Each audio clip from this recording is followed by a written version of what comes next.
ठीक है। तो लास्ट क्लास में हमने एक टॉपिक चालू हो रहा था, उप्स। ठीक है। उप्स क्या है हमारा? जावा में ऑब्जेक्ट ओरिएंटेड प्रोग्रामिंग। मतलब हमने अभी तक जितना भी काम करा वो किस फॉर्मेट में करा है? प्रोसीजर ओरिएंटेड प्रोग्रामिंग में। और अब जो होगा वो हमारा किस में होगा? ऑब्जेक्ट प्रोसीजर मींस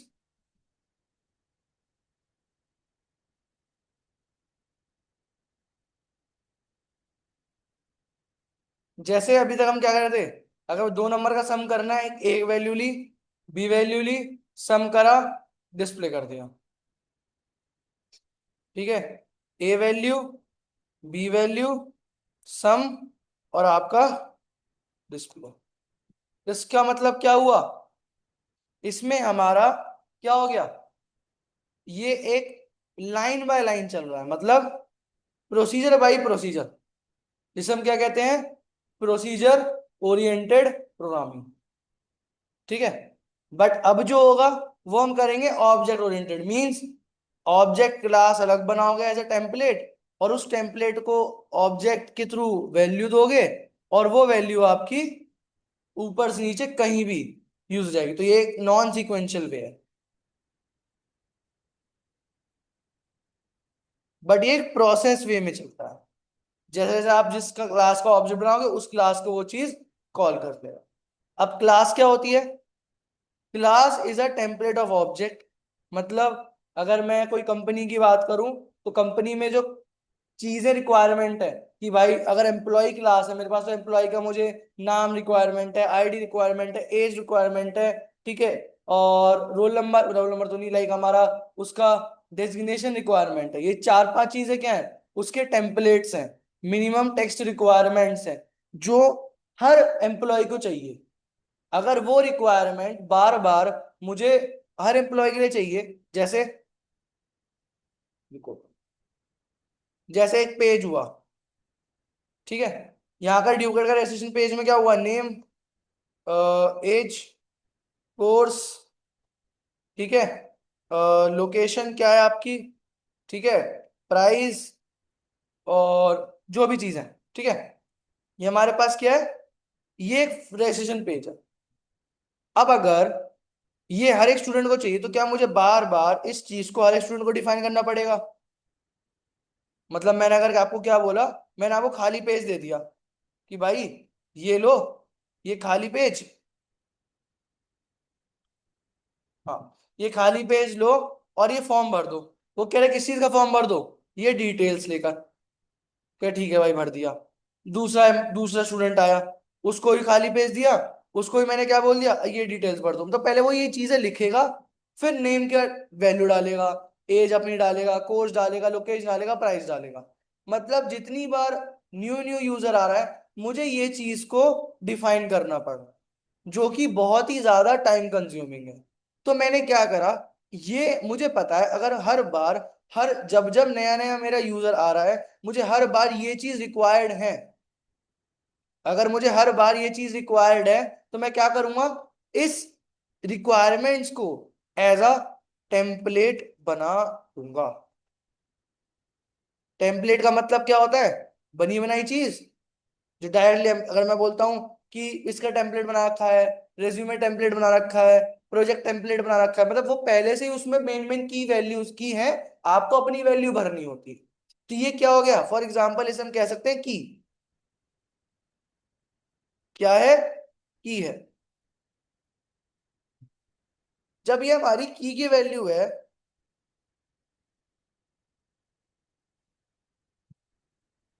ठीक है, ये हमारी, अगर ये मेरी की वैल्यू है, तो इन टेम्पलेट को मैं कैसे बना सकता हूं?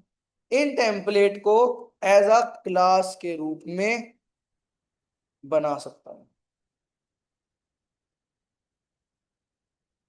जैसे मैं क्या कर सकता हूँ, एक काम ये है कि देखो, क्लास के रूप में बना सकता हूँ।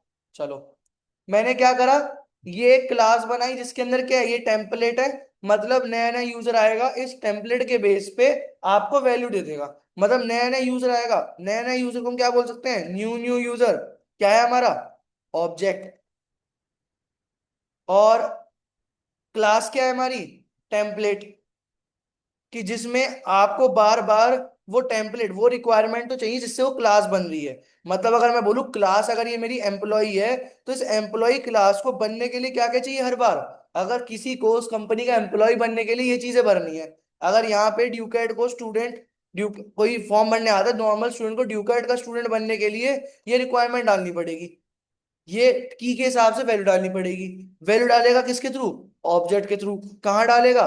क्लास के अंदर। इससे क्या हुआ? मुझे बार बार ये टेम्पलेट बनाने की नीड नहीं पड़ी। मैं यूजर को लाऊंगा, वो वैल्यू भर देगा, नया यूजर लाऊंगा, वैल्यू भर देगा। तो मुझे बार बार ये की वैल्यू को, मतलब की को डिफाइन नहीं करना पड़ा। तभी हमारे पास डेफिनेशन आई क्या? कि जो हमारी क्लास होती है, क्लास इज लॉजिकल एंटिटी। मतलब क्लास के अंदर क्या डिफाइन करते हैं हम? लॉजिक।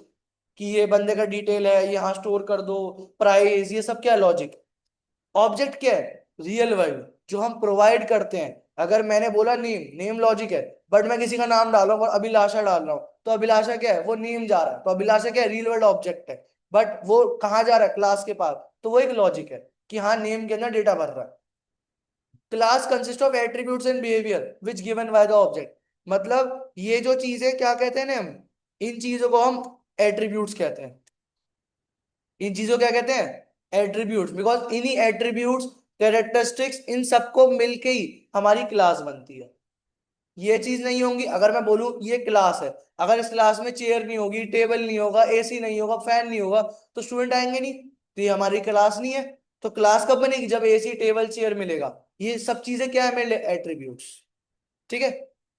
और ऑब्जेक्ट क्या है? ऑब्जेक्ट, ऑब्जेक्ट ही एट्रीब्यूट है। मतलब अगर मैं बोलूं लैपटॉप ऑब्जेक्ट, टीवी ऑब्जेक्ट, ये चीजें कहाँ जाती हैं? क्लास के पास। कि मतलब ये सब चीजें चाहिए, तो ये ऑब्जेक्ट ऐसा की जाती है। ठीक है। मीन्स ऑब्जेक्ट से हमारा ब्लूप्रिंट ऑफ क्लास बनता है, इन्हीं चीजों से। अगर मैं बोलूं क्लास का ब्लूप्रिंट क्या हुआ, मैंने क्लास में क्या क्या देखा, मुझे क्लास में ब्लूप्रिंट में क्या क्या चाहिए? एक टेबल चाहिए, चेयर चाहिए, एसी चाहिए, फैन चाहिए, लाइट चाहिए। ये क्या है? एट्रीब्यूट्स है, ये ऑब्जेक्ट्स है। ठीक है। और क्लास जो होती है, दो चीज होती है क्लास के पास। एक होते हैं डेटा मेंबर्स, जो आगे जाके वो क्लास में यूज करता है। और एक होता है फंक्शन, उन्हीं क्लास के डेटा मेंबर्स को आगे मेथड में बनाता है। जैसे मैंने क्लास के अंदर बनाया नेम और एज। ठीक है। मैं नेम एज इनपुट करवा लिया। अब मेथड के थ्रू मुझे प्रिंट करवाना है कि your name is this and your age is this. तो your name and age is, मैं फंक्शन बनाऊंगा किनको यूज करके? वही नेम और एज को जो मैंने क्लास में डिफाइन करा। ठीक है। ऑब्जेक्ट क्या होता है? ऑब्जेक्ट बाहर बनता है, किसको रेफर करके? उस क्लास को रेफर करके। ठीक है। तो हमने कल करा था, दोबारा देख लेते हैं। तो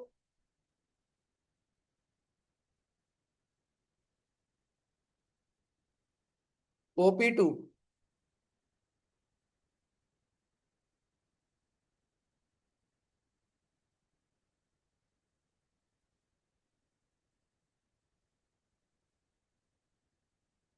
ठीक है। तो क्लास हमेशा कहाँ बनती है? Class is always created, class is always created outside the main class. Object नहीं, ऑब्जेक्ट तो क्लास के ही बनता है। आउटसाइड द मेन क्लास, मतलब ये मेन क्लास इसके बाहर बनती है। मैंने क्लास बनाया स्टूडेंट।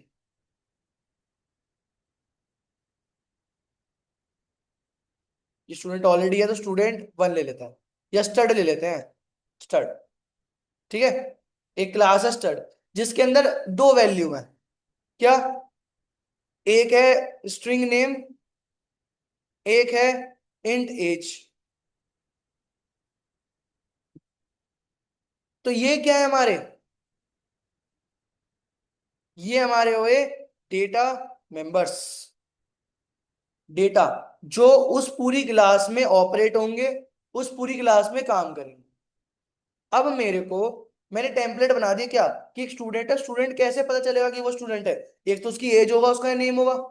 अब मुझे इस क्लास के अंदर वैल्यू भरनी है, या वैल्यू प्रोवाइड करनी है। तो मैं क्या करूंगा? मैं बोलूंगा अच्छा, एक काम करो, एक मेथड बनाओ, void गेट नेम या void सेट नेम। यहाँ क्या लिख दिया? Name string is equals to Nachiket. ठीक है, ये स्पेलिंग होगी, यही है। मतलब मैंने क्या बोला, एक स्टड क्लास बनाई, एक टेम्पलेट है, और यहाँ पे क्या कर रहा हूँ, ये मेरे डेटा मेंबर और ये क्या हुए मेरे मेंबर, मेंबर मेथड्स, और इन दोनों को यूज करके मेरी क्लास बनती है। तो मैंने ये बनाया। अब मैं जब सेट नेम करा, मैं सेट एज भी करूंगा। तो मैंने क्या कर दिया, age is equals to for example 15, 15 ही है, 13 है, चलो 13 कर लो, ठीक है।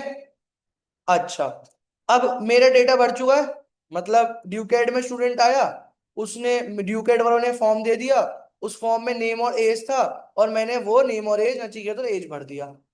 अब मुझे देखना है कि हाँ, क्या मैंने ठीक करा है नहीं करा, भरा है नहीं भरा। तो इस क्लास को मैं डायरेक्टली यूज नहीं कर सकता।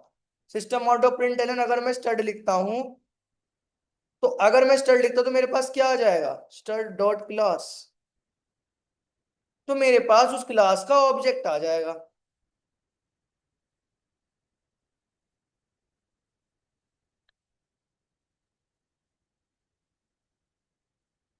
क्लास का ऑब्जेक्ट आ गया। बट मुझे क्या करना है, इस क्लास को यूज करने के लिए मुझे क्या बनाना पड़ेगा, ऑब्जेक्ट, ठीक है। ये क्या हुई हमारी क्लास। अब ऑब्जेक्ट क्या होगा, नया नया यूजर। अब फॉर एग्जांपल मैंने वैल्यू डाल दी। अब एक मिनट, अब ऑब्जेक्ट कैसे बनता है, स्टड टाइप का बनाना है,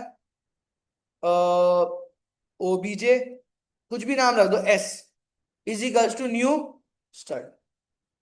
मतलब मुझे एक ऑब्जेक्ट बना दो, किस तरीके का, स्टड तरीके का। उस ऑब्जेक्ट का नाम क्या है, एस। क्या कर दो, नया बना दो, किसको रेफर करके, इस स्टड क्लास को रेफर करके। मतलब इस एस के अंदर इस क्लास की सारी फंक्शनलिटी आ गई।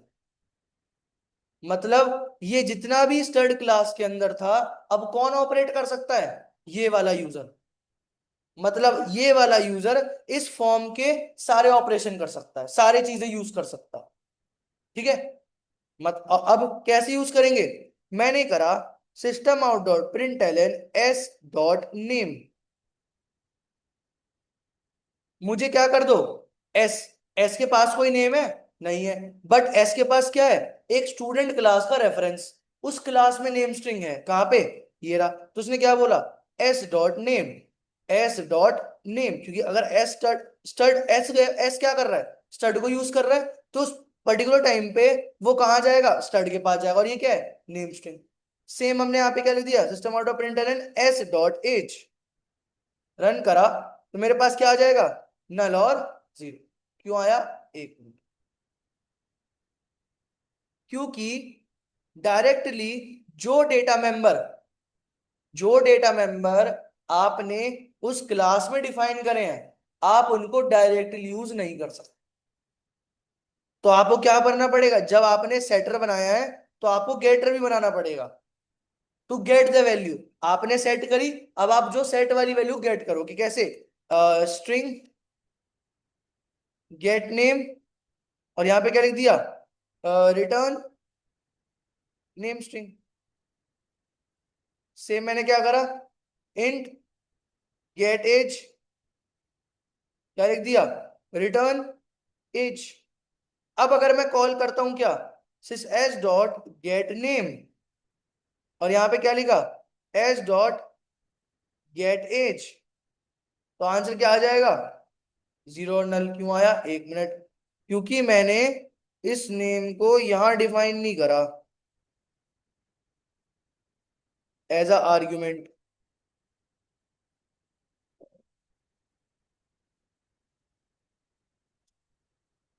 क्योंकि मुझे गेट नेम करना है किसको, अरे जब मैं यहां प्रोवाइड करूंगा तभी तो नेम दे पाऊंगा, नेम स्ट्रिंग।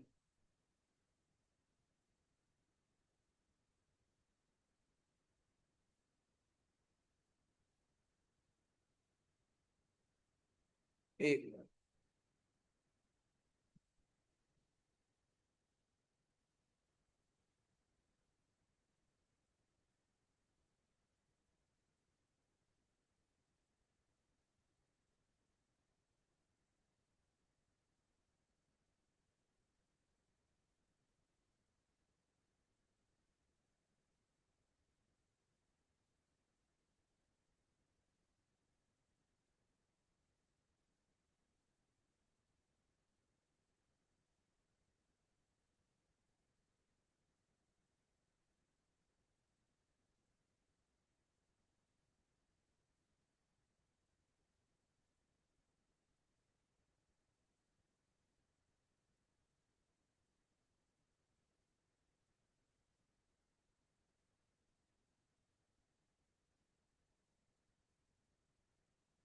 आ गया। देखो मैंने क्या करा, मैंने क्लास बनाया, एज हटा दो। मैंने बोला कि स्टूडेंट को बनने के लिए उसका नाम चाहिए, तो मैंने एक मेथड बनाया गेट नेम। जब भी बंदा गेट नेम कॉल करेगा तो जो भी स्टूडेंट क्लास में नाम होगा नचिकेत, वो मेरा प्रिंट हो जाएगा। But it's not a good practice of coding. क्यों? अब खुद सोचो, आपने ड्यूकेट में फॉर्म भरने आए और आपके पास हर बंदे के पास नचिकेत का नाम जा रहा है, क्योंकि आप पहले से ही वैल्यू को उस क्लास के अंदर, उस टेम्पलेट के अंदर आप पहले से नचिकेत डिफाइन करके चल रहे हो। और ऑब्वियसली बात है, हर कोई नहीं जानता कि सबका नाम नचिकेत हो। तो अब वो क्या करेगा, वो चाहता है कि जैसे ही मैं उस टेम्पलेट को यूज करूं, मैं नाम भी प्रोवाइड करूं, मैं एज भी प्रोवाइड करूं, मैं नाम भी गेट करूं, एज भी गेट करूं। ठीक है? क्यों? और वो क्या कहते हैं, उसे हम कहते हैं यूजर डिफाइन उप्स। इसमें क्या है, मैं वैल्यू को पहली क्लास के अंदर डिफाइन कर रहा हूं, जो कि हर यूजर, हर किसी के लिए वो सेम रहेगा। ठीक है?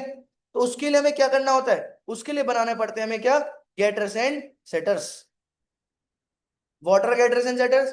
Getters are to get the value, setters are to set the value. ठीक है? तो कैसे? मैंने मेथड बनाया, ये दो चीज है, स्ट्रिंग नेम स्ट्रिंग और इंट एज। मैंने सबसे पहले बनाया सेट करने के लिए सेट नेम। क्यों, क्या लिखा, वॉइड सेट नेम नाम का वैल्यू लिखा, कि जब मैं इस मेथड को कॉल करूंगा, जब यूजर इस मेथड को कॉल करेगा कि नंबर देगा, जब यूजर उस एग्जाम फॉर्म को, रजिस्ट्रेशन फॉर्म को पकड़ेगा, तो वो एक वैल्यू लिखेगा। ठीक है? वो वैल्यू लिखेगा, उस वैल्यू का क्या होगा, स्ट्रिंग नेम होगा। उस वैल्यू क्या कर दो, वो वैल्यू को मेरे नेम स्ट्रिंग के अंदर स्टोर कर दो। मतलब जब ये मेथड मैं कॉल करूंगा, एक वैल्यू दूंगा, वो वैल्यू क्या कर दो, उस क्लास के नेम स्ट्रिंग में स्टोर कर दो, उस टाइम पीरियड के लिए। किस टाइम पीरियड के लिए, जब जब मेरा ऑब्जेक्ट एस है। ठीक है? कि जब मैं एस का ऑब्जेक्ट बनाऊंगा, एस डॉट सेट नेम करूंगा, जो वैल्यू दूंगा मेरी वैल्यू स्टोर हो जाएगी। सेम मैंने यहाँ पे क्या करा, set age, void set age, यहां क्या कर दिया, इंट एज।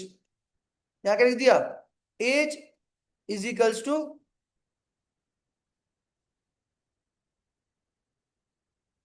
ठीक है, जब मैं सेट एज को कॉल करूंगा, एक नंबर प्रोवाइड करूंगा, वो नंबर क्या कर दो, वो नंबर मेरे वो नंबर मेरे उस एज में स्टोर कर दो। अब मुझे क्या करना है, दोनों वैल्यू सेट कर दी, एग्जाम फॉर्म भर दिया। अब मुझे चेक करना है कि उसने क्या नाम भरा था, उस ऑब्जेक्ट, उस यूजर ने, क्योंकि ऑब्जेक्ट क्या है मेरा, इसे कहते हैं ऑब्जेक्ट क्रिएशन। और ये कौन कर रहा है, यूजर कर रहा है। ठीक है? चलो, उसके बाद आया गेट नेम। अब सेम मेथड बनाऊंगा, string get name is equals to return name.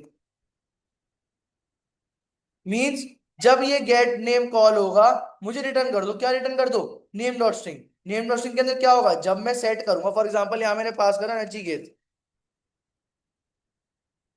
ठीक है, और यहाँ पास करा मैंने 13, तो नचिकेत क्या होगा, नचिकेत यहाँ नेम से किस में स्टोर हो जाएगा, नेम स्ट्रिंग में, तो इसकी वैल्यू क्या हो गई, नचिकेत हो गई। और एज, ऐसी एज होगी, एज क्या हो जाएगी, 13। अब मैंने क्या बोला, एक जब मैं इस मेथड कॉल करूंगा तो क्या रिटर्न कर दे, name dot string. Name dot string के अंदर क्या है, नचिकेत। सेम मैंने क्या बनाया, get age, int age, int get age is equals to return age. ठीक है? Set the name, set the age, get the name, get the age, ये हो गया। ऑब्जेक्ट बनाया, एस डॉट सेट नेम, क्या लिखा मैंने, नचिकेत।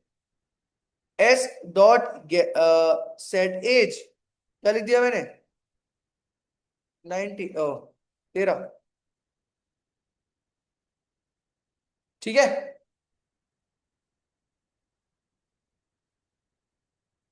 दोनों वैल्यू सेट कर दी, मतलब यूजर आया, यूजर ने एग्जाम फॉर्म गेट करा अपने पास, मतलब क्लास की सारी चीजें ली। उसने क्या करा, जहां नेम था वहां नेम भर दिया, जहां एज था वहां एज भर दिया। अब इसको चेक देगा कि मैं सही करा ही नहीं करा, तो tomato println s dot gate name. Get name क्या कर रहा है, जो भी मैं नेम इनपुट करा वो प्रिंट कर रहा है। टमाटो println s dot get age, यहाँ पे मेरा क्या प्रिंट हो रहा है, मेरा एज प्रिंट।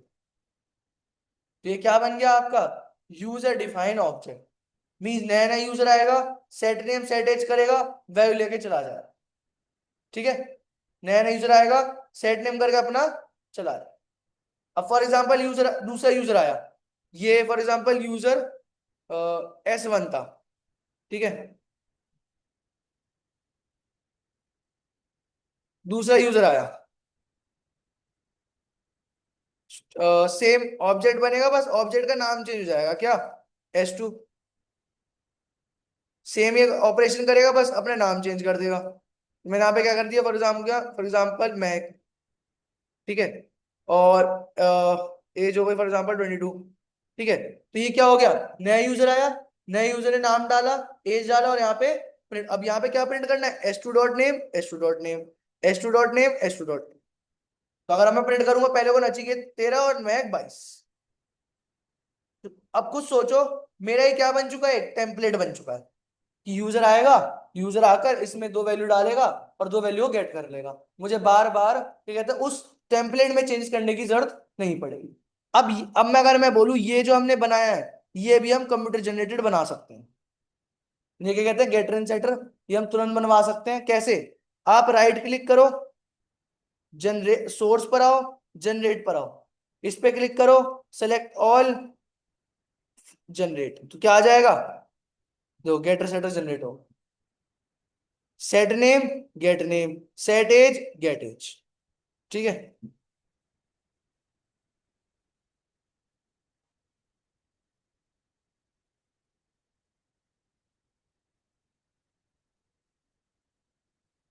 ठीक है, अपने आप मेरे गेटर सेटर जनरेट होगा, क्या, गेटर्स एंड सेटर्स। ठीक है, आया समझ में, ऑनलाइन समझ में आया। Yes, sir. Yes, sir.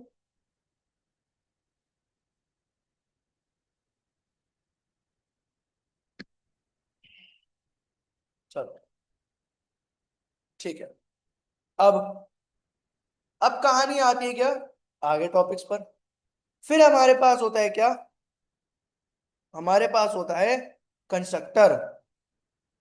क्या होता है, कंस्ट्रक्टर। कंस्ट्रक्टर का मतलब क्या होता है, कंस्ट्रक्टर एक स्पेशल टाइप ऑफ मेथड है, सबसे पहली चीज, जो अपने आप कॉल हो जाता है। ठीक है, हमें कॉल करने की जरूरत नहीं है, वो अपने आप कॉल हो जाता है, अपने आप एग्जीक्यूट हो जाता है। दूसरा, कब कॉल होता है, जब हम ऑब्जेक्ट क्रिएट करते हैं। जब हम ये लाइन लिखते हैं ना, ये वाली लाइन लिखते हैं, ये, इस लाइन को क्या कहते हैं हम, ऑब्जेक्ट क्रिएशन। जैसे ही मैं ऑब्जेक्ट क्रिएट करता हूं, मेरा क्या बन जाता है, कंस्ट्रक्टर बन जाता है। सबसे पहली चीज, कंस्ट्रक्टर एक स्पेशल मेथड है, अपने आप कॉल हो जाता है, ऑब्जेक्ट क्रिएशन के टाइम पे होता है, मेमोरी में भी तभी लेता है। क्यों, क्योंकि उसका नाम और क्लास का नाम सेम होता है। मतलब अगर एक बात बताओ, एक दो बच्चे हैं सेम नाम के, अगर मैं एक नाम से बुलाऊं तो दोनों उठ के आ जाएंगे, मुझे नहीं पता किसका करा है, इसलिए क्योंकि मेरे पास एक क्लास है, मेन क्लास जो मैंने अभी बनाई है ये, इसका नाम भी सेम होगा, और जो मैं कंस्ट्रक्टर बनाऊंगा उसका नाम भी सेम होगा। तो जब मैं इसका ऑब्जेक्ट बनाऊंगा तो ऑटोमेटिकली मेरा कंस्ट्रक्टर भी कॉल हो जाएगा। वो बोलेगा अच्छा आप कंस्ट्रक्टर भी बुला रहे हो, ठीक है मैं कंस्ट्रक्टर, और सबसे पहले होगा, क्योंकि ये लाइन क्या करता है, ये लाइन आपका ऑब्जेक्ट क्रिएट करता है, और ऑब्जेक्ट क्रिएट होते ही कंस्ट्रक्टर कॉल हो जाता है, उसके बाद आपके सारे काम होते हैं। तो कंस्ट्रक्टर से हमने क्या पढ़ा, constructor is special time of method, जो ऑटोमेटिकली कॉल होता है, ऑब्जेक्ट क्रिएशन के टाइम पे होता है, क्योंकि किसका नाम सेम होता है क्लास के नाम से। और नो रिटर्न, कोई रिटर्न नहीं करना होता, memory located at the same time, memory भी सेम टाइम पे एलोकेट होती है। ठीक है, चलो, तो अगर मैंने एक कंस्ट्रक्टर बनाया नीचे, क्या लिखा, स्टड, सेम नाम है, ये स्टड और ये स्टड सेम है, और जब अगर मैं इस स्टड को कॉल करूंगा तो मेरी ये स्टड सबसे पहले कॉल हो जाएगा। तो मैंने यहाँ पे क्या लिखा, system out of printer and constructor is called. ठीक है, stud means constructor is called, और ये क्या है आपका, स्टड। मैं जैसे ही मैं इसका ऑब्जेक्ट बनाऊंगा सबसे पहले मैं ये रन हो जाएगा, क्यों? क्योंकि इसका नाम और इसका नाम दोनों सेम है। तो बोलेगा चलो ठीक है, मैं आपका नाम जब सेम है काम करता हूँ, मैं आपके लिए रन करता हूँ, बाकी काम आपका होता रहेगा। अब खुद सोचो, अगर मैं ऑब्जेक्ट रन करूं तो क्या आ रहा है? कंस्ट्रक्टर इज कॉल्ड, काम खत्म हुआ, फिर दोबारा। अब सोच, खुद सोचो, मेरा Nachiket setter, Nachiket getter, age और ये सेट, ये सब पहले बना हुआ है कंस्ट्रक्टर के। बट सबसे पहले कंस्ट्रक्टर क्यों कॉल हो रहा है? क्योंकि जैसे ही मेरा ये ऑब्जेक्ट बना, जैसे ही मैंने ये वाला ऑब्जेक्ट बनाया, तुरंत ही कंस्ट्रक्टर कॉल हो गया सबसे पहले, क्योंकि उस कंस्ट्रक्टर कॉल होने के बाद ही मेरे बाकी के ऑपरेशन होगा। जैसे ही पहले रन हुआ, देखो कोई सेम नाम का कंस्ट्रक्टर है, उन्होंने बोला हाँ है, क्या हो रहा है? कंस्ट्रक्टर इज कॉल प्रिंट हो रहा है, तो भाई पहले प्रिंट कर दो, उसके बाद मैं बाकी का काम करूंगा। और बाकी काम क्या हुआ फिर? Set name set age, get name get age. ठीक है? तो कंस्ट्रक्टर के एक स्पेशल टाइप ऑफ मेथड है जो अपने आप कॉल हो जाता है at the time of object creation, जिसका कोई भी रिटर्न टाइप नहीं होता। ठीक है? चलो, अब कंस्ट्रक्टर जो होता है वो दो टाइप का होता है, पैरामीटराइज्ड एंड नॉन पैरामीटराइज्ड। जब आप कंस्ट्रक्टर को पैरामीटर पास करते हो वो पैरामीटराइज होता है, जब कंस्ट्रक्टर को पैरामीटर पास नहीं करते हो तुम्हारा नॉन पैरामीटराइज हो। कैसे? अभी कोई पैरामीटर है इसमें? इसमें कोई पैरामीटर है? No sir. ठीक है, तो ये हमारा पैरामीटराइज नॉन पैरामीटराइज्ड है? Non parameterized. ठीक है।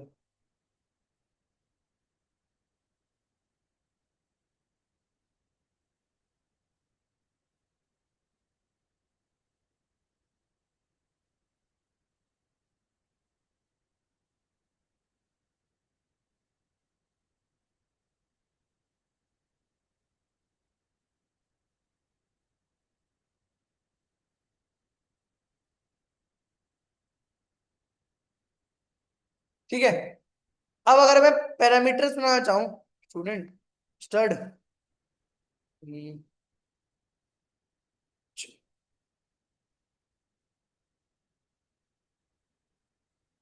मैंने क्या पास कर दिया? Your age is plus age. ठीक है, यार रुक जाओ,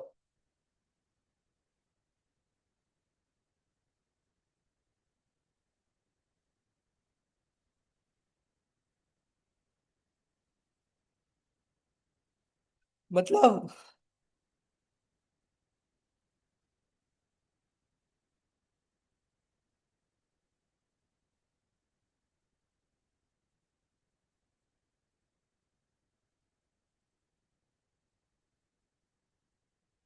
नॉन पैरामीटराइज एंड पैरामीटराइज, वो कंस्ट्रक्टर के जिसके पैरामीटर होंगे, तो ये कंस्ट्रक्टर क्या है? मेरा पैरामीटर है। अब एक बात बताओ, रन कर रहा हूं, योर एज इज तो आ नहीं रहा, क्यों? क्योंकि ऑब्जेक्ट अभी किसको गेट कर रहा है? पैरामीटर वाले को, नॉन पैरामीटर वाले को? है नॉन पैरामीटर, क्यों? क्योंकि कंस्ट्रक्टर का जब ऑब्जेक्ट बनता है, तो ऑब्जेक्ट मतलब कंस्ट्रक्टर जब कॉल होता है ऑब्जेक्ट क्रिएशन के अंदर कॉल होता है। तो जब यहाँ पे ही मैं वैल्यू पास नहीं करूंगा तो क्या होगा? Non parameter.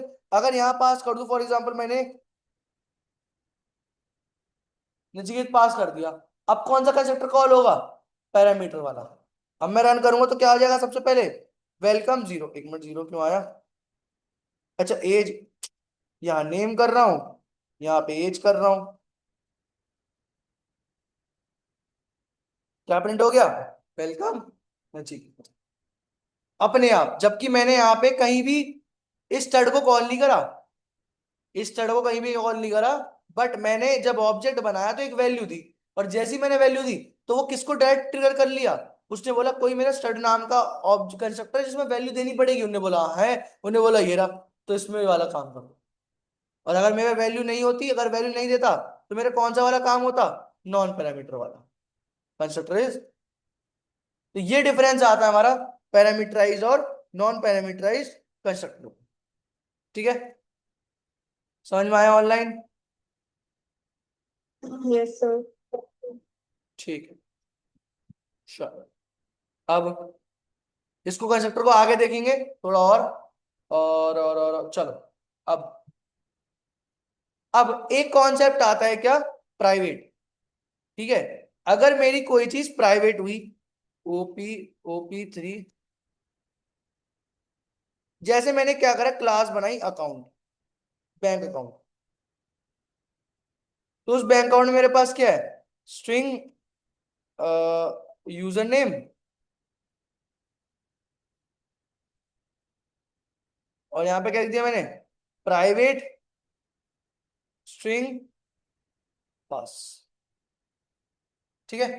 अब पब्लिक का मतलब और प्राइवेट का मतलब क्या है, जो पब्लिक जो भी वेरिएबल बनता है स्पेसिफायर, वो पूरी क्लास पूरे पैकेज में अलाउड होता है। ठीक है,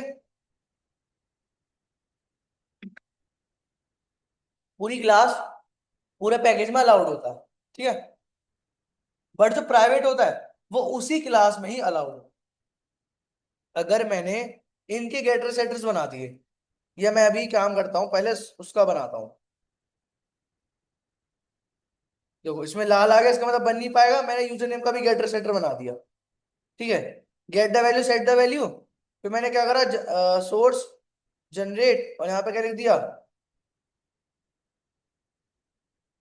चलो अब देखो, अब अगर हम्म, अब अगर मैंने क्या लिखा, ऑब्जेक्ट बनाया पहले, bank custom bank account ACC is equals to new bank account.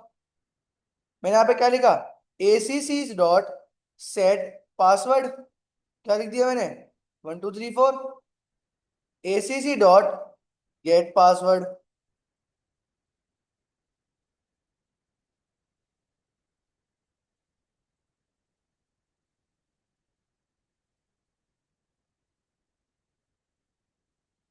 तो 1234 मेरा आंसर आ गया। क्यों, मैं तो यूज कैसे कर पा रहा हूँ, क्यों, जब मैं वो सेट पासवर्ड स्ट्रिंग को कॉल कर रहा हूँ तो एक नई स्ट्रिंग पास कर रहा हूँ, वो नई स्ट्रिंग मेरी पास स्ट्रिंग के अंदर स्टोर हो रही है। और जिसका मतलब क्या है, this refer to the current class of object. अब खुद देखो, इसका कलर सेम है, इसका मतलब ये वो वाली वैल्यू जो मैं मेथड कॉल करूंगा और यहाँ स्टोर करेगा। ये कौन सा वेरिएबल है, जो मैंने यहाँ पे डेटा मेंबर बनाया प्राइवेट, ताकि मेरा जो आंसर हो वो उस क्लास में रहे। अगर मैं बाहर चेंज करना चाहूँ,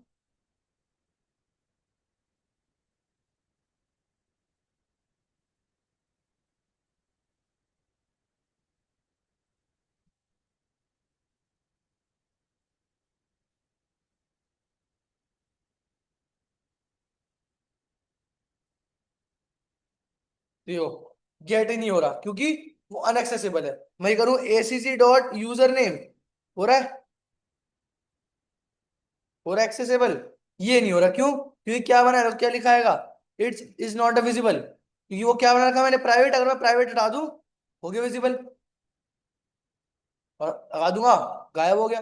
तो प्राइवेट डेटा मेंबर हमारा एक वो डेटा मेंबर होता है जो थ्रू आउट द क्लास रहता है, और वो बस उसी क्लास में ही यूज हो सकता है। उसके अलावा अगर आपको यूज करना है तो आपको उसको भी दूसरे मेथड में डाल के फिर यूज करना पड़ेगा, दूसरे इनपुट में डाल के फिर यूज करना होगा। ठीक है, चलो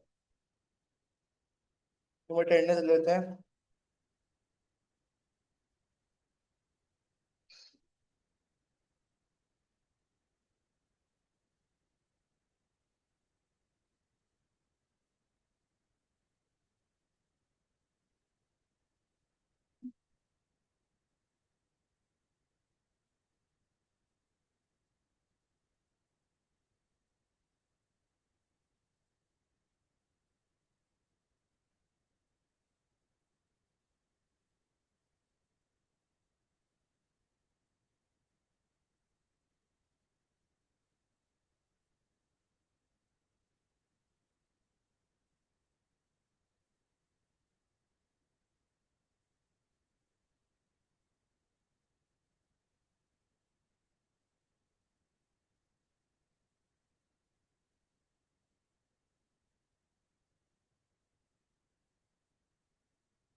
ठीक है। तो हमने प्राइवेट वो भी देख लिया, क्लास एंड ऑब्जेक्ट भी देख लिया, कंस्ट्रक्टर भी देख लिया। अब आता है हमारे पास क्या, ऊप्स के पिलर। अब हमारे पास कुछ पिलर्स हैं, कुछ बिल्डिंग ब्लॉक्स हैं जिसमें हमारा ऊप्स टिका हुआ है। मतलब एट द एंड हमारी वर्किंग है, आप वो काम कर चुके होगे, बट आपको पता नहीं कि आपने वो चीज कर दी। ठीक है। तो there are four pillars of OOPs: encapsulation, inheritance, data abstraction, polymorphism. ये चार वर्ड्स हैं, भारी भारी, बट मतलब बहुत आसान है। एनकैप्सुलेशन का मतलब क्या है? एक कैप्सूल के अंदर, मतलब एक क्लास के अंदर, जब आप डेटा मेंबर और मेंबर मेथड्स एक साथ यूज करते हो, वो हमारा क्या होता है? एनकैप्सुलेशन। अच्छा एक बात बताओ, ये क्या है मेरे, ये क्या है मेरे?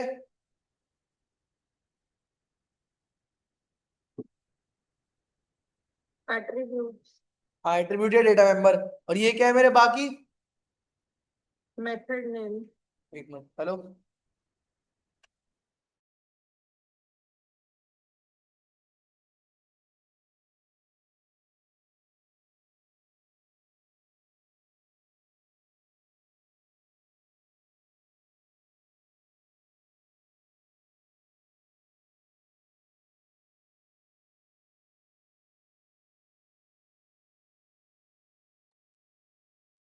ठीक है। तो ये क्या है मेरे? Data members. ये क्या है मेरे? Member methods. ठीक है। एक कहां पर है? एक सिंगल क्लास के अंदर है। तो क्या हुआ हमारा? एनकैप्सुलेशन। जब आप डेटा मेंबर्स और मेंबर मेथड एक साथ एक क्लास में यूज कर रहे हो बैंक अकाउंट में, तो क्या बन जाता है हमारा? एनकैप्सुलेशन। और इसकी डेफिनेशन क्या है? Wrapping of data and function into a single unit is known as encapsulation. Wrapping of data and properties या मेंबर एंड फंक्शन, आप इसको चाहे डेटा बोल लो या प्रॉपर्टी बोल लो। आप इसको चाहे डेटा मेंबर बोल लो या प्रॉपर्टी बोल लो या एट्रीब्यूट्स बोल लो, एक ही बात है। इन्हें आप मेंबर मेथड्स बोल लो, जब मेथड्स बोल लो, फंक्शन बोल लो। ठीक है। ये हमारे क्या है? मेंबर। तो ये क्या है, जब आप सिंगल क्लास में यूज करोगे तो क्या हो जाता है हमारा? Together into a single unit क्या हो जाता है हमारा? एनकैप्सुलेशन। ठीक है। चलो, सेकंड आता है हमारे पास पॉलीमॉर्फिज्म।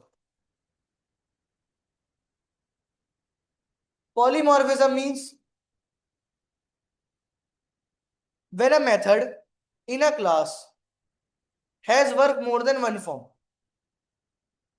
जब एक मेथड एक क्लास में अपने काम के अलावा और भी काम कर रहा है, जैसे क्लास का मॉनिटर, वो पढ़ने भी आया है, वो क्लास भी संभालेगा, वो टीचर का काम भी करेगा, तो क्या हो गया? Polymorphism. Poly means many, morphism means form, जिसके मैनी फॉर्म। जैसे धोनी है, धोनी एक सिंगल मैच, मतलब एक सिंगल क्लास में, वो उसी मैच में विकेट कीपिंग भी कर रहा है, उसी मैच में बॉलिंग भी कर रहा है, उसी मैच में बैटिंग भी कर रहा है। तो एक क्लास के अंदर जब उसके मल्टीपल काम हो मेथड के, तो क्या होता है हमारा? Polymorphism. When a method, a class has more than one form is known as polymorphism। अब पॉलीमॉर्फिज्म दो टाइप के: compile time polymorphism and run time polymorphism. Compile time polymorphism basically होता है मेथड ओवरलोडिंग। ठीक है। या कभी कोई पूछे मैं पॉलीमॉर्फिज्म के टाइप क्या है, बोल देना method overloading and overriding. Overloading का मतलब क्या है? ओवरलोड होना, चीज ओवरलोड हो रही है। एक घर में जब 3 किलोवाट का कनेक्शन है, दो एसी चल रहे हैं, फ्रिज चल रहा है, सब चल रहा है, क्या हो रहा है? ओवरलोड। साइमल्टेनियस एक ही चीज, बिजली, अब खुद सोचो, जो बिजली है, इलेक्ट्रिसिटी है, वो उसी टाइम पे एसी में भी काम कर रही है, उसी टाइम पे टीवी में भी काम कर रही है, उसी टाइम पे, तो क्या हुआ? एक ही चीज मल्टीपल जगह काम कर रही है, तो क्या है वो? Method overloading. मेथड ओवरलोडिंग की डेफिनेशन होती है in which you have multiple method name या same method name but different parameter.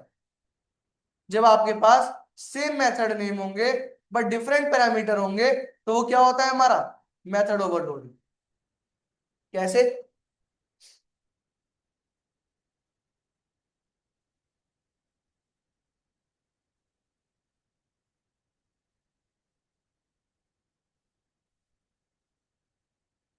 मैंने यहाँ पे क्या लिखा? क्लास कैलकुलेटर, ठीक है। इंट सम, इंट ए इंट बी, रिटर्न ए प्लस बी। इस क्लास में एक मेथड का नाम क्या हो गया मेरा? सम। जो क्या कर रहा है? दो नंबर ले रहा है और क्या इनपुट दे रहा है आउटपुट में? उनका सम दे दे रहा है, ठीक है। एक और मेथड बनाया सेम नेम, बट यहां क्या काम कर रहा है वो? अब यहां वो तीन लोगों का नंबर निकाल रहा है, फिर उसको प्लस कर रहा है।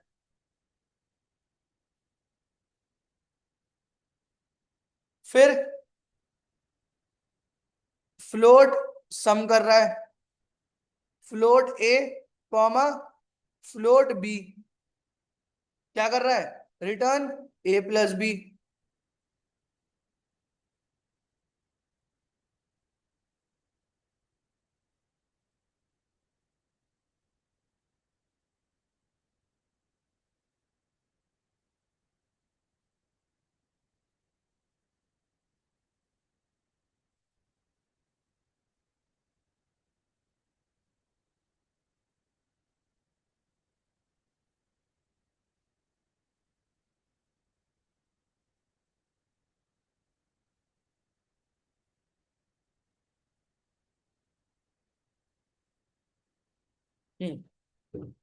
ठीक है। मतलब एक सिंगल क्लास के अंदर ये सम नाम का क्या कर रहा है यहाँ पर मेथड? यहाँ दो लोगों सम कर रहा है। ये सेम नाम का यहाँ तीन लोगों का सम कर रहा है। ये सेम नाम का वो फ्लोटिंग नंबर में सम कर रहा है। मतलब इन सिंगल क्लास जो सम मेथड है उसके मोर देन वन फॉर्म, उसके अलग अलग फॉर्म है। वो दो नंबर का सम भी कर रहा है, तीन नंबर का सम भी कर रहा है, और दो नंबर फ्लोटिंग में भी ऐड कर रहा है। इसे हम क्या कहते हैं?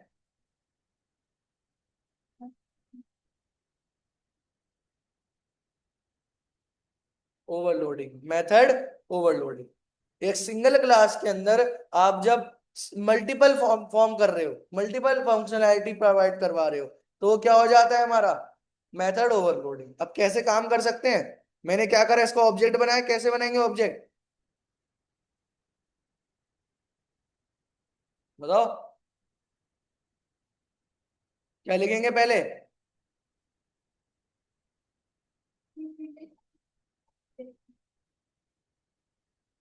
Calculator.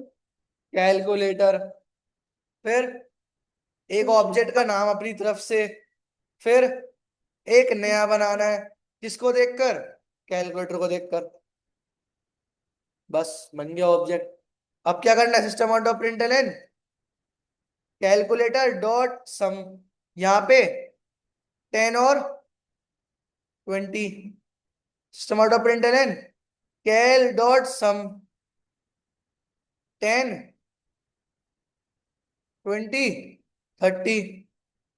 System out of println cal dot sum 10.5 11.0। But ये प्रॉपर फ्लोटिंग वैल्यू नहीं दे रहा। तो आप एक काम कर सकते हो, या तो से टाइप कास्ट कर लो, या इसके आगे क्या लगा दो? F F. मतलब मैं जो ये नंबर भेज रहा हूं किस फॉर्मेट में भेज रहा हूं? फ्लोट में, पॉइंट में। या तो मैं बाहर लगाया था ऐसे, या तो मैं ऐसे कर लूं। ऐसे ही करते हैं शायद, एक मिनट रुको।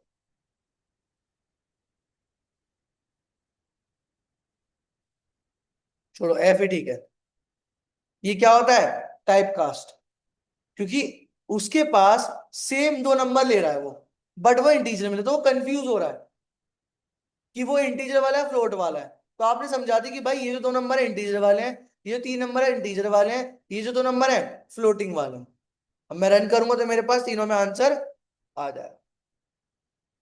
Method overloading means when you have same method name but different parameter. ठीक है, आया समझ में? चलो अब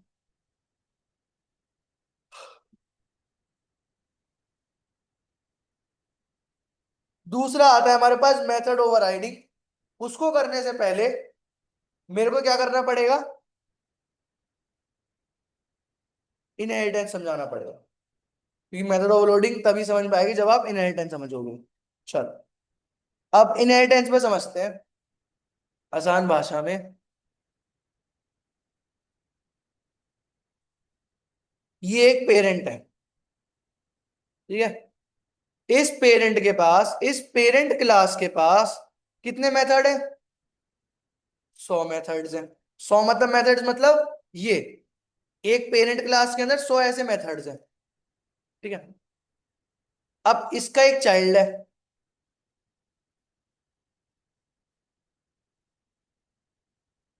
इसके पास खुद के कितने 20 मेथड है।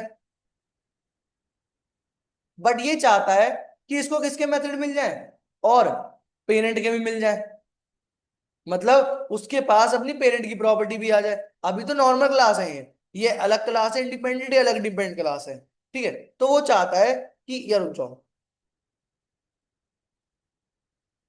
ये ए क्लास है, ये बी क्लास है। अब बी क्लास चाहता है कि उसके पास खुद की 20 मेथड जो है वो साइड बाय साइड 100 मेथड भी चाहता है। तो वो क्या कर ले, वो एक काम ये कर ले सकता है कि अब या तो वो पूरे 100 के 100 मेथड इसमें लिख ले, 100 के 100 मेथड लिखे किसके, क्लास है, के दोबारा लिखे, मतलब यही जो हमने 100 लिखे कॉपी पेस्ट किए दोबारा लिखो, ठीक है भाई। तीसरी क्लास आई, उसको भी चाहिए, उसको अब बी और सबके चाहिए। अब बी उसके पास 50 प्रॉपर्टी है खुद की, अब उसको बी क्लास की प्रॉपर्टी भी चाहिए, सी क्लास की प्रॉपर्टी भी चाहिए। तो क्या करे, वो ए क्लास की 100 प्रॉपर्टी भी लिखे और बी क्लास की 20 प्रॉपर्टी भी लिखे। उससे बेटर वो क्या करे, वो यूज करे इनहेरिटेंस। इनहेरिटेंस का फायदा क्या होता है, इनहेरिटेंस ये कहता है जब भी अगर आप कनेक्शन बनाओगे चाइल्ड क्लास से पेरेंट क्लास में तक, तो पेरेंट क्लास क्या करेगा, अपनी प्रॉपर्टी चाइल्ड क्लास को दे देगा, जिससे क्या हो जाएगा, उस पेरेंट को उस चाइल्ड के लिए वैल्यू को डिफाइन करने की जरूरत नहीं पड़ेगी। अगर मैं इस बी क्लास को बोलूं कि बी क्लास क्या करे, इस ए क्लास को क्या कर दे, एक्सटेंड कर ले, क्या कर ले, एक्सटेंड्स। तो इस बी का मतलब क्या हुआ, अब बी के पास खुद की प्रॉपर्टी भी है और बी के पास जिसको एक्सटेंड करा है, किसको करा है, ए की प्रॉपर्टी भी है। मींस उसको ए की प्रॉपर्टी है, अब उसको ए की प्रॉपर्टी लिखनी नहीं पड़ी, उसके पास आ चुकी है। अब उसको फॉर एग्जांपल उस ए की प्रॉपर्टी 100 में से कोई एक भी प्रॉपर्टी यूज करनी हो वो यूज कर सकती है जो सारी प्रॉपर्टी उसके पास, बट वो एक कर हो, कोई भी एक करना चाहे एक कर ले, 100 करना चाहे 100 कर ले। बट आपको क्या करना है, बस एक्सटेंड लिखना है, आपको दोबारा वो 100 प्रॉपर्टी नहीं डिफाइन, ठीक है। जैसे ये क्या है मेरा, ये एक फादर है जिसके पास 500 गज की जमीन है, ठीक है। ये चाइल्ड है।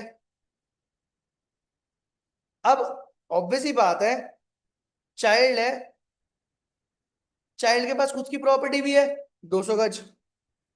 अब वो चाहता है अपने पापा से प्रॉपर्टी ले ले, तो वैसे भी उसको मिल जाएगी क्योंकि उसका पेरेंट है वो। तो उसने क्या कर ली, उसके पास आई नहीं है उसके पापा की, बट अगर उसके पापा की प्रॉपर्टी उसकी ही है तो वो उसने क्या कर लिया, उसने उस चीज को इनहेरिट कर लिया। क्या यूज कर लिया, इनहेरिटेंस, इनहेरिट कर लिया, या फिर वहां पे क्या लिख दिया, एक्सटेंड।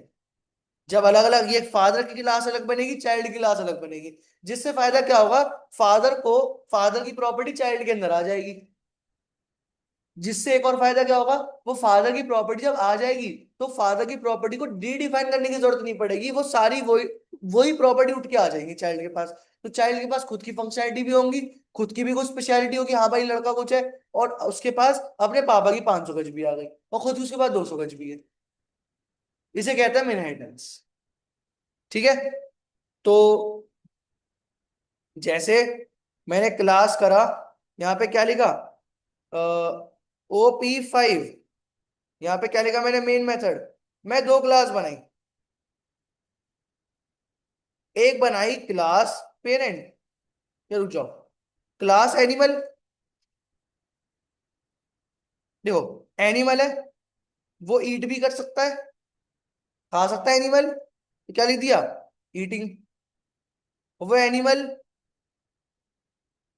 स्लीप भी हो सकता है, सो भी सकता है, तो क्या हो गया वो, स्लीपिंग। मतलब एक मेरे पास क्लास है, उसके अंदर ईट और स्लीप है, मैंने एक दूसरी क्लास बनाई, क्या नाम रखा, क्लास डॉग। अब डॉग के पास एक खुद की स्पेशलिटी क्या है, स्पीक, और स्पीक में क्या लिख दिया, system out of println bark. ठीक है। अच्छा, एक क्या बताओ, एक बात बताओ, क्या डॉग सो नहीं सकता, क्या डॉग खा नहीं सकता, बिल्कुल सकता है। अब अगर मेरे पास एक चॉइस है, अगर मैं डॉग का ऑब्जेक्ट बनाऊंगा तो मैं क्या का यूज कर पाऊंगा, बस स्पीक। अगर मैंने यहाँ पे डॉग, अब ऑब्जेक्ट कैसे बनाएंगे डॉग का,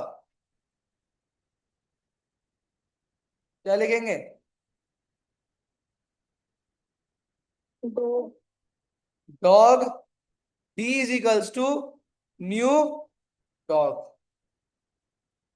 भाई ऑब्जेक्ट बनाना मत भूलो, एक डी नाम का वेरिएबल है जो पूरे डॉग को रेफर कर रहा है, किसको रेफर कर रहा है, इसको, ओनली इसको। तो डी किसको यूज कर पाएगा बस, डी डॉट स्पीक को यूज कर पाएगा बस। क्या वो डी डॉट स्लीप को यूज कर पाएगा, नहीं। क्यों नहीं कर पाएगा, डी डॉट ईट को यूज कर पाएगा, नहीं। क्यों नहीं कर पाएगा, क्योंकि वो उसके में डिफाइन नहीं है।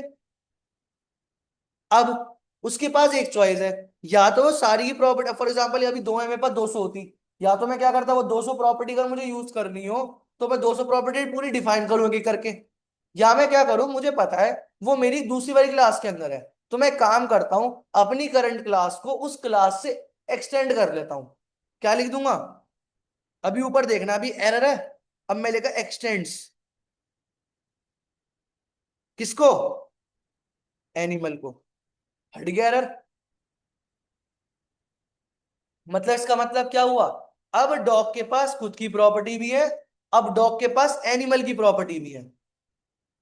अब डॉग चाहे अपने एनिमल की प्रॉपर्टी भी यूज कर सकता है, अपने खुद की प्रॉपर्टी, हाँ नीचे से प्रॉपर्टी ऊपर नहीं जाती, मतलब ऑब्वियसली बात है, चाइल्ड की प्रॉपर्टी पेरेंट में नहीं आती, पेरेंट की प्रॉपर्टी चाइल्ड में आती है। क्या पता पेरेंट की कुछ फंक्शनैलिटी हो वो चाइल्ड के अंदर है, बट चाइल्ड की प्रॉपर्टी पेरेंट की नहीं आती। कहते ना कि लड़का मम्मी पे गया है, पापा पे गया है, ये नहीं कहते ना कि मम्मी लड़के पे गई है, ये नहीं होता। ठीक है, बिकॉज उल्टा नहीं चलता, ऊपर से नीचे चलता है। ठीक है, तो इसका मतलब क्या हुआ, इनहेरिटेंस। अगर मैं रन करूंगा, अब डॉग के पास पूरी फंक्शनैलिटी है, वो सारे के सारे काम बात भी कर सकता है, सो भी सकता है और खा भी सकता है। अब उस और डॉग, इसमें हाँ कितने भी क्लास बना सकते हैं जैसे हाँ हाँ, कितने भी। ठीक है। अब अब इससे फायदा क्या हुआ, अब डॉग को वो प्रॉपर्टी डिफाइन करने की जरूरत नहीं पड़ी। डॉग अगर जिसको एक्सटेंड करेगा, एक चाइल्ड क्लास जिस पेरेंट क्लास को एक्सटेंड करेगी, वो पेरेंट क्लास की सारी प्रॉपर्टी यूज कर सकता है। तो अब मेरा कनेक्शन क्या बन चुका है इसमें, ये कौन सी क्लास है, पेरेंट क्लास या फिर बेस क्लास। ये कौन सी क्लास है मेरी, अब डॉग, चाइल्ड क्लास या फिर सब क्लास, या फिर डिराइव्ड क्लास। ठीक है, आया समझ में, क्लियर है। महक यस और सर। निकिता और ये आयुष, सही है। Yes sir. चलो भाई, ठीक है भाई। अब अब हमारे पास इनहेरिटेंस कुछ टाइप है, क्या क्या टाइप है आओ देख लेते हैं। अभी तक मैंने सिनेरियो में क्या करा, ये मेरी एनिमल क्लास है,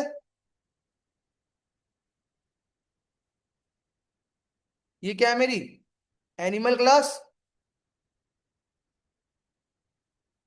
और उसके दूसरी मैंने क्या बनाया, डॉग क्लास, जो क्या कर रहा है, जो डॉग क्लास क्या कर रहा है, एनिमल को एक्सटेंड कर रहा है। तो मतलब एनिमल के प्रॉपर्टी डॉग के अंदर आ गई। इसको क्या कहते हैं, इस सिनेरियो को कहते हैं हम सिंगल लेवल इनहेरिटेंस। क्या कहते हैं, सिंगल लेवल, मतलब एक लेवल काम चल रहा है। अगर इसके नीचे एक और क्लास बना ली मैंने, क्या नाम रख दिया, फॉर एग्जांपल बेबी डॉग। ठीक है, क्या रख दिया, बेबी डॉग। अब बेबी डॉग किसको एक्सटेंड कर रहा है, डॉग को। अब बेबी डॉग के पास, बेबी डॉग डॉग की प्रॉपर्टी भी यूज कर सकता है, एनिमल की प्रॉपर्टी भी यूज कर सकता है, और अपनी प्रॉपर्टी भी यूज कर सकता है। इससे फायदा क्या हुआ? बेबी डॉग को ना ही अपनी प्रॉपर बेबी डॉग को अपनी प्रॉपर्टी छोड़कर वो बाकी प्रॉपर्टी को यूज कर सकता, बस एक्सटेंड लगाकर। अब जैसे इसी कोड में मैंने क्या करा, क्लास बेबी डॉग किसको एक्सटेंड कर रहा है? X tends what? X tends Dogs. Dog. यहाँ पे अब फॉर एग्जांपल लगाया वॉइड, क्या कर सकते हैं? क्विक मेथड बताओ। इव स्लीप, ईट स्लीप। Cry. भाई साहब क्या बात बोल दी, सही बात है, क्राइम। ठीक है। अब अगर मैं चाहूं, अब मैं किसका ऑब्जेक्ट बनाऊंगा? बेबी डॉग का। मैंने यहाँ पे क्या लिखा? बेबी डॉग किसको रेफर करे? डॉग को। किसको रेफर करे? Baby dog को। बेबी डॉग को। अब डी डॉट, अब बेबी डॉग जो है वो स्पीक, अब सोचो कुछ देखो, अब मैं किसको किसको यूज कर रहा हूं? मैंने इसका ऑब्जेक्ट बनाया है, मैंने इसका ऑब्जेक्ट बनाया है। ठीक है। अब अगर मैं क्या लिखा, डी डॉट क्राई, तो क्राई किसकी प्रॉपर्टी थी? बेबी डॉग की। अब खुद देखो, डी डॉट ईट, ईट किसकी प्रॉपर्टी है? क्या लिखा रहा है इसमें? एनिमल। ठीक है। तो मैं यूज कर सकता हूं, अगर आ रहा है तो यूज कर सकता हूं मैं। ईट बिल्कुल आ रहा है। डी डॉट स्लीप आ रहा है, बिल्कुल यूज कर सकता हूं।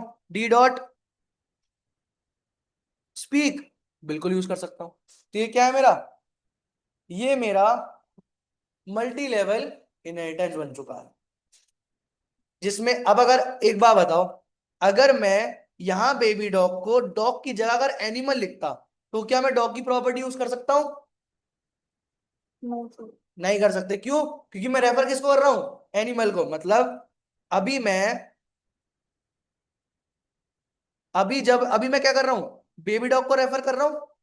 अगर बेबी डॉग डॉग को रेफर कर, अगर बेबी डॉग डॉग को रेफर की जगह किसको रेफर करे?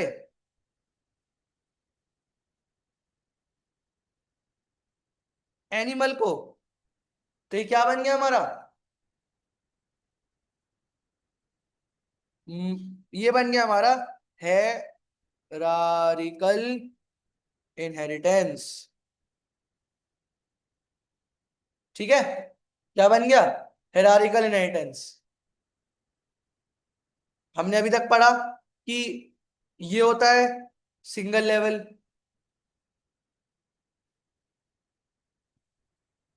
ये होता है सिंगल लेवल अगर कनेक्शन है, ये हो गया मल्टी लेवल। अगर यही वाली चीज यहां पे आ जाए हेरारिकल, अगर इस बेबी डॉग के नीचे कोई एक और क्लास आ गई और जो रेफर करते किसको? बेबी डॉग को, फॉर एग्जांपल न्यूबॉर्न, तो इसे क्या कहते हैं हम? हाइब्रिड। क्या कहते हैं? हाइब्रिड। ठीक है। समझ में आया? कनेक्शन वही रहता है। अब आपको इसमें क्या एक्सटेंड करेंगे तब क्या? न्यू बॉर्न में एक्सटेंड करेंगे तो बेबी डॉग लिखे। हाँ, अगर बेबी डॉग, अगर वो डिपेंड है, अगर आपने बेबी डॉग लिख दिया एक्सटेंड, तो बेबी डॉग को यूज करेगा। अगर आपने डॉग लिख दिया तो उसका कनेक्शन कहाँ बन जाएगा? या बन जाएगा, तो भी तो हाइब्रिड फिर है। प्रॉपर्टी तो सारी यूज कर पाएगा ना ये। किसकी? जैसे हमने बेबी डॉग लिख दिया न्यू बॉर्न में, तो फिर हाँ। प्रॉपर्टी तो डॉग एनिमल ये तीनों यूज कर पाएगा। तीनों कैसे कर पाएगा? तीनों कैसे कर पाएगा, एक बार बताओ। तो बेबी डॉग और एनिमल की करेगा ना। हाँ। क्या एनिमल डॉग की प्रॉपर्टी यूज कर रहा है? क्या आपकी प्रॉपर्टी आपके घर वालों के पास जाएगी? इसमें जैसे एनिमल की डॉग में एक्सटेंड की थी, हाँ। और फिर वो डॉग की बेबी डॉग में, तो बेबी डॉग में डॉग और एनिमल दोनों यूज हो रहे थे ना। नहीं, बस एनिमल, एनिमल डॉग नहीं। आप, हाँ, अब ये एक बार में जावा में आप एक को ही एक्सटेंड कर सकते हो। मतलब अगर मैं यहां लिख दूं कॉमा डॉग, वो नहीं कर सकते, क्योंकि यहां मैंने अभी क्या कर रखा है, अगर मेरा, अगर ये मेरा एनिमल है, ये मेरा डॉग है, ये मेरा बेबी डॉग है। अगर मैं इसके नीचे मेरा न्यू बॉर्न, तो न्यू बॉर्न को मैं एक्सटेंड कर रहा हूँ बेबी डॉग से, तो न्यू बॉर्न बेबी डॉग की प्रॉपर्टी ले सकता है और डॉग एनिमल की प्रॉपर्टी ले सकता, बस। अगर मैं डॉग का ऑब्जेक्ट बनाऊंगा तो डॉग बस एनिमल की प्रॉपर्टी ले सकता है, बस। कभी भी नीचे से प्रॉपर्टी ऊपर नहीं जाती, ऊपर से प्रॉपर्टी नीचे आती है। फर्स्ट 10 फ्लोर से प्रॉपर्टी एक फर्स्ट फ्लोर पे आएगी, फर्स्ट फ्लोर की प्रॉपर्टी 10 फ्लोर पे नहीं जाएगी, बस। ठीक है। अब दो क्लास से हम क्या कहते हैं, इनहेरिटेंस नहीं कर सकते। क्यों? ये होगा, ये लिखा होगा मैंने, नहीं लिखा? अच्छा। एक होता है, देखो अभी हमने कौन कौन से पढ़ लिए। हमने पढ़ लिया सिंगल लेवल, हमने पढ़ लिया मल्टी लेवल, हमने पढ़ लिया हेरारिकल, हमने पढ़ लिया हाइब्रिड।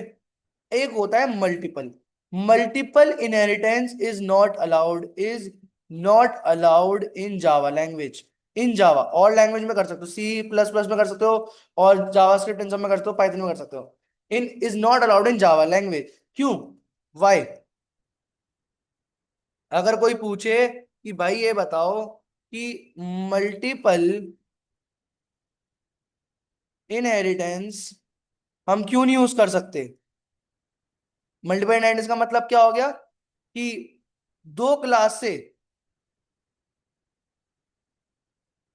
प्रॉपर्टी आप एक क्लास के अंदर की जा रहे हो, मतलब आप एनिमल, आप डॉग और बेबी डॉग से, बेबी डॉग की प्रॉपर्टी किसके अंदर आ रही है, डॉग और बेबी डॉग की प्रॉपर्टी एनिमल के अंदर आ रही है।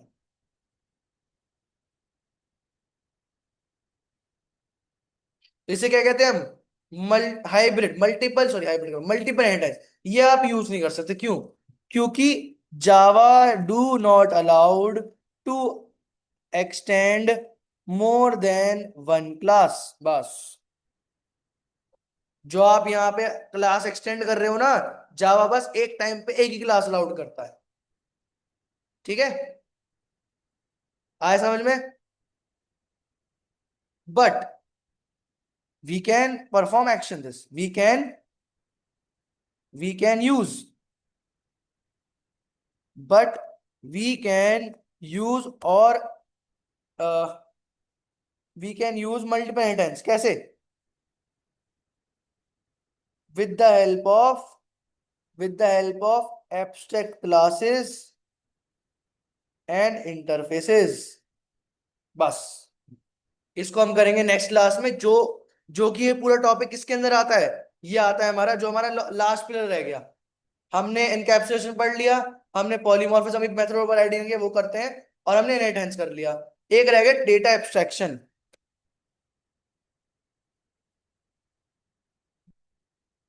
इसके अंदर आता है हमारे पास abstract class and interface. Interface can provide us the functionality of multiple है, only interfaces can provide us the functionality of multiple inheritance. Otherwise, by using direct Java class, we cannot or we can't be used like multiple inheritance. क्यों? क्योंकि we do not allow to extend more than one classes। एक class से ज्यादा class आप extend नहीं कर सकते। किसमें? जावा में। बट इंटरफेस के थ्रू कर सकते। कैसे करेंगे वो हम नेक्स्ट वीक देखेंगे। बट एक चीज रह गई क्या, पॉलीमॉर्फिज्म ने पढ़ा था, मेथड ओवरलोडिंग, सेम फंक्शन में डिफरेंट पैरामीटर। एक होता है हमारे पास मेथड ओवरराइडिंग। ओवरराइडिंग मतलब अब खुद देखो, अगर मेरे पास वॉइड स्पीक इसमें भी होता,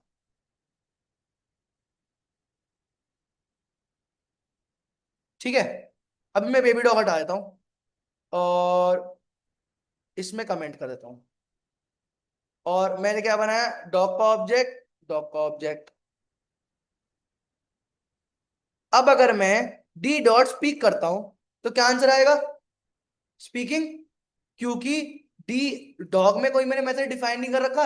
अब वो बोलेगा मेरे पास तो कुछ नहीं, मैं क्या पता मेरे एनिमल के पास हो, एनिमल के पास था स्पीक, उसने प्रिंट कर दिया। ठीक है। बट अगर यही मेथड, सेम मेथड मेरे चाइल्ड क्लास में भी डिफाइन हो गया, तो अब क्या आंसर आएगा, bark. Means when you have same method name in both the class and both are connected or both are extending to each other, so the child class property will get the first. मतलब अगर आपके programme में दो class हैं, दोनों class के पास same method name है, void speak इसमें भी है, वॉइड स्पीक इसमें भी है, और चाइल्ड वाली क्लास पेरेंट क्लास को एक्सटेंड भी कर रही है, और अगर आप चाइल्ड क्लास का ऑब्जेक्ट बनाओगे तो प्रायोरिटी चाइल्ड क्लास के ऑब्जेक्ट के डेटा को ही मिलेगी। मीन जिसका मतलब क्या हुआ, ये वाला जो मेथड है वो मेथड अपने पेरेंट क्लास को ओवरराइड कर रहा है, बाईपास कर रहा है। क्यों? क्योंकि उसने बोला भाई ठीक है, तुम्हारे पास भी स्पीक है, मेरे पास भी स्पीक है, बट मेरे पास, मैं जब मुझे बुलाया जा रहा है तो मैं पेरेंट क्लास का स्पीक क्यों लूं? मैं अपना स्पीक लूंगा ना, बिकॉज वो मेरा स्पीक है। जब मुझे बुलाया जा रहा है, फॉर एग्जाम्पल ले लो, कैसे एग्जाम्पल, कपड़े ले लो। ठीक है, अगर एक कपड़े, सेम कपड़े पेरेंट के पास, पापा के पास भी हो, चाहे बेटे के पास भी है, अब अगर मैं बेटे को बुलाऊंगा उस कपड़े के साथ, तो बेटा अपने कपड़े लेके आएगा ना, अपने, उसके पास, उसको पता है कि अगर उसके पास नहीं हुए कपड़े, अगर उसके पास स्पीक नहीं हुआ, तो अपने पापा के ले जाएगा। अगर उसके पास होंगे तो वो अपने लेके जाएगा। क्यों? क्योंकि उसके मेथड को ज्यादा प्रायोरिटी मिलेगी।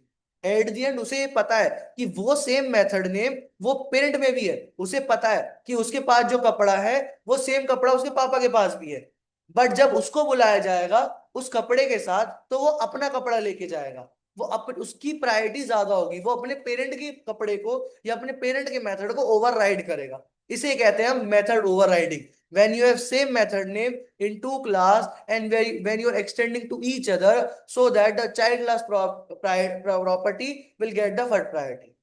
इसमें लिखा हुआ है मैंने, when child class has the same method name with parent class and also that the child extending parent, so child class property will get the first priority, so that method override। when you have same method name but different meaning, when you have same method name but different meaning, जिसे क्या कहते हैं हम, method over riding. ठीक है, समझ में आया? Online yes sir. कोई यस सर। डाउट कि भाई एनकैप्सुलेशन क्या होता है, पॉलीमॉर्फिज्म क्या होता है, मेथड ओवरलोडिंग क्या होता है, मेथड ओवरराइडिंग क्या होता है? अगर कोई पूछे आपसे, कोई पूछे कि इनहेरिटेंस क्या होता है, इनहेरिटेंस 5 टाइप का होता है, बट फिफ्थ वाला टाइप हम डायरेक्टली यूज नहीं कर सकते। क्यों? क्योंकि जावा में आप मल्टीपल क्लास से सिंगल क्लास के अंदर वैल्यू नहीं ले सकते, तो आपको क्या बनाना पड़ेगा, इंटरफेस बनाना पड़ेगा। और वो इंटरफेस कहाँ बनता है, आगे जाके डेटा एब्स्ट्रैक्शन में, जो कि हम करेंगे नेक्स्ट वीक। ठीक है, वो टॉपिक बड़ा है इसलिए मैं छुआ नहीं रहा अभी। और अगर कभी ऐसा हो तो एग्जाम्पल भी लिख सकते हो, जैसे मल्टीपल का हो ना, तो जैसे मेरे पास यहाँ पे एग्जाम्पल दिखा दो, अगर दूसरी क्लास है कॉमा डॉग, तो आप एक क्लास को दूसरी क्लास एक्सटेंड कर रहे हो, बट एक टाइम पर आप एक ही क्लास को एक्सटेंड कर सकते हो, दो क्लास को नहीं कर सकते। ठीक है, जिसे हम क्या कहते हैं, मेथड ओवर राइडिंग, वो सॉरी, मल्टीपल इनहेरिटेंस। तो हम वो करेंगे, बट इंटरफेसेस में करेंगे। इंटरफेस क्या होता है, एब्स्ट्रैक्ट क्लास क्या होता है, वो हम नेक्स्ट देखेंगे। अभी जो हमने क्लास एंड ऑब्जेक्ट करा है, हमने बेसिक कंस्ट्रक्टर पढ़ा है, हमने पॉलीमॉर्फिज्म पढ़ा है, हमने एनकैप्सुलेशन पढ़ा है, और हमने डेटा एब्स्ट्रैक्शन पढ़ा है। तो ये हम कब नेक्स्ट, ये एब्स्ट्रैक्शन और एक्सेप्शन हैंडलिंग वो हम नेक्स्ट वीक करें। ठीक है, ताकि हमारा बेसिक काम हो जाए, क्वेश्चन की कुछ प्रैक्टिस नहीं होते, बस आपको याद होना चाहिए कि आप क्लास क्या बना रहे हो, आपका मेथड क्या है, आपका वर्किंग क्या चल रही है। बस ये दिमाग में ध्यान रख लो कि क्लास क्या है, ऑब्जेक्ट क्या है, आपका काम उसी में हो जाए। ठीक है, एक मिनट।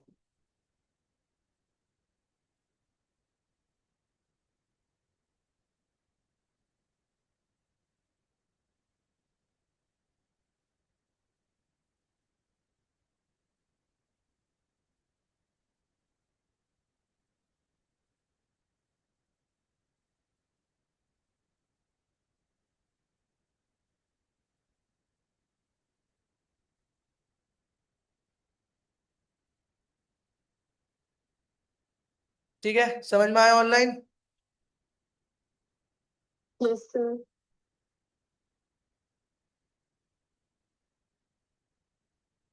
ये वैसे ऊप सी प्लस प्लस होगा, बट मैंने वो जावा में, कॉन्सेप्ट तो सेम है, कोड में अलग भेज दूंगा। कहाँ गया, 3 बजे मेरा। ठीक है, वीडियो कन्वर्ट हो रही है।